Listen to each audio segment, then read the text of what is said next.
Easy now. Check it. I is here with none other than my man, Professor James Ziegler.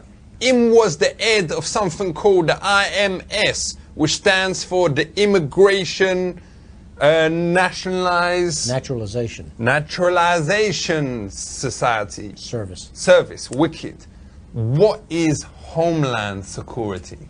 Homeland Security is about protecting the individuals in the country from forces that may come in and try to do harm, such as terrorists. Could it be possible to work with the terrorists to say, yo, here's a building that we're going to demolish anyway. Go, have your fun with it, do whatever you want, but just don't do the other ones. Well, that will not work with a terrorist. Why not? Because the terrorists, you say, okay, here's an old building, we're gonna demolish. You have your fun with it. Do it. That doesn't achieve their purpose. So, Professor, does you think that terrorists will use aeroplanes again? I think they would like to. Why does you let them fly on the same planes as normal passengers? Why don't you arrange separate flights for terrorists, so if they is gonna do this terrible behavior, let them ruin their own trip? Well, listen, if we knew they were terrorists, we'd pick them up. We'd never let them on an airplane. Let's talk about in the airports.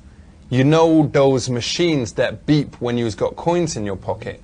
Why don't they develop a machine that beeps if you was carrying a gun? Well, it does too. A gun will also set it off, or a knife. But them is mainly designed for coins and keys. No. It's designed for guns and knives and objects that could be weapons. Does they use dogs in airports? For explosive devices. Ain't the problem though that 99% of dogs can't speak English? So how does they let you know who is carrying a bomb? Well, dogs are trained to give indications. How? Well, they will sit and point, for example. How does he know they ain't pointing to say this one definitely ain't got a bomb in it? Well, they don't. They're trained to only respond to a certain smell. How come there ain't much security on trains? Well, for one thing, it's kind of hard to hijack a train and run it into something. But what's to stop a terrorist taking over a train, driving it into, God forbid, the White House? They can't. There are no tracks. Well, there are no tracks to the White House. Not that we know of. No, they're not.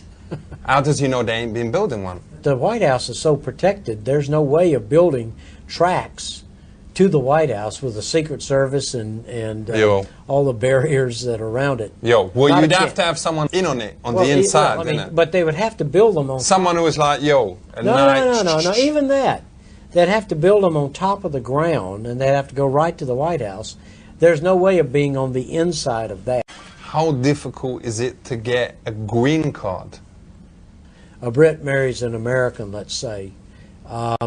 You can get a green card, but you're going to have to wait for 2 years. If you ain't managed to marry an American, but you is got with like loads of them, can you still get a green card? No. No, but if you is does you understand? I understand exactly what you're saying. The answer is no. Family relationships are very important to our immigration law. And if it's just a friend that you've got a special relationship with, baby, let's get special. That doesn't work. That's not going to get you in. And that's a shame. Well, because I is halfway there, you know what I'm saying? Well, that's the way the law is. So yo, listen up. You better check out the words of my man James Ziegler. Respect.